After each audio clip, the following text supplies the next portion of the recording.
Brian, welcome to Floor Talk. It's great to have you on the show. Thanks so much for hosting us here today, Judy. It's my pleasure. So can you tell me about your strategy for Cigna Healthcare, looking ahead, and your expectations for growth within that portfolio? We're a global health services company. We serve over 180 million people worldwide. And our mission is to improve the health and vitality of those we serve.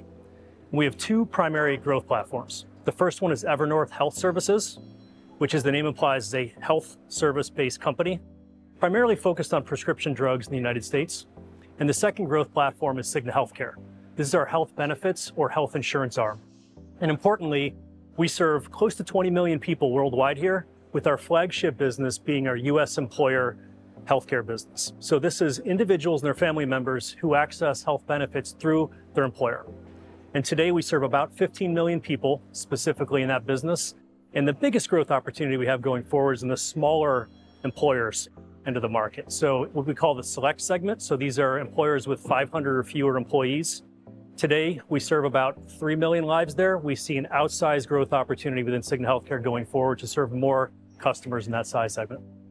Now, Brian, you mentioned your Evernorth Health Services business. Can you talk more about the growth you expect in Evernorth and more specifically within your specialty business?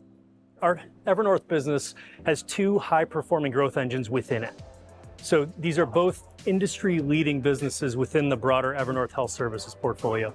The first is our pharmacy benefit services business. So the brand you might be familiar with here is Express Scripts.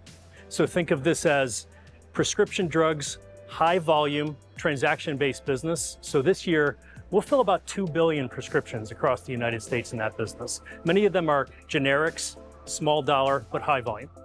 The second business within Evernorth is our specialty pharmacy business. So the brand you might be familiar with here is Accredo.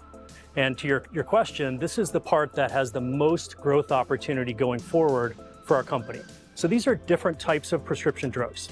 Tend to be lower volume, but more complex, more expensive, and more clinically intensive. So they'll serve patients who might have rheumatoid arthritis or multiple sclerosis or certain types of cancer. And the drugs often require very specific handling, so they might have temperature control requirements. They might need to be infused or injected in a physician's office. So they're not the type of drugs that you go to the nearby retail pharmacy and pick up your pills and take them. These are very complicated drugs. They require clinical expertise and they require the infrastructure that we've built over a period of decades to win in that market. So this business for us has doubled in the past 5 years, and we have a tremendous opportunity for future growth there. As we stepped into the year, the Cigna Group announced a series of commitments to improve health outcomes and deliver a better experience for your customers. So can you share more about why you took these actions and your goals? Earlier this year, there were a series of actions that we announced across the Cigna Group. And really what they were meant to do was to address some of the core challenges facing American healthcare right now. So one of those is affordability. A second is access to care and making it easier. A third one is quality. And a fourth one was information, both the transparency of information, but also the timeliness of information. So we announced a series of commitments across those four domains in order to make the healthcare system better. Because we know what we have today, it's not as good as it could be. It works for most, but it doesn't work for all. And so we're striving through these four domains to take bold steps forward to make the healthcare system better for our patients and their family members. And ultimately, we'll hold ourselves accountable for all of this through a couple different things. One, a portion of all of our leadership compensation is now tied to customer satisfaction, starting here in 2025.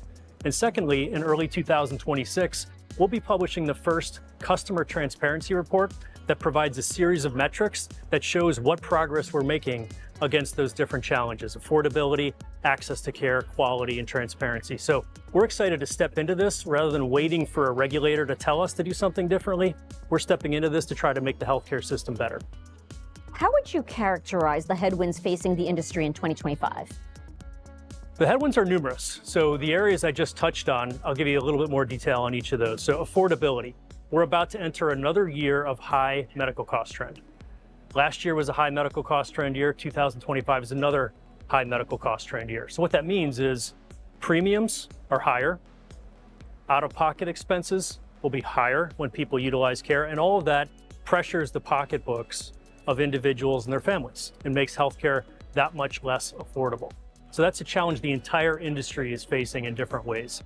And secondly, I made reference to access to care earlier and some of the barriers. Some of those are structural barriers. For example, certain geographies in the US, there are not enough physicians. Others are more administrative in nature, where sometimes the doctor doesn't have all the information they need to get care rendered in a timely fashion. We want to make all those things easier with respect to our processes and the way we engage with our patients and customers. And then the final challenge is transparency. So oftentimes, people don't have the information they need to make an educated healthcare decision in advance.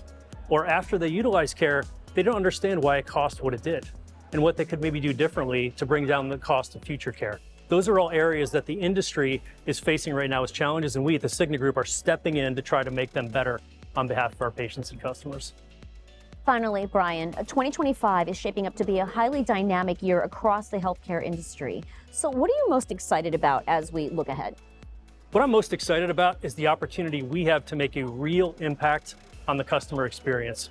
So we're not just employees of the Cigna Group, we're also customers, we're parents, we're spouses, we're children of people that utilize the healthcare system. And so we see some of the problems ourselves. We experience those, and we want to make the healthcare system better for everyone. And so we're aggressively stepping into that by taking some of the bold actions I referenced earlier with the goal of leaving the system in a better place for our children and our grandchildren than it is today. All right. Well, Brian, it has been wonderful to talk with you. Thank you for joining me on Floor Talk today. Thanks for your time, Judy. I enjoyed it.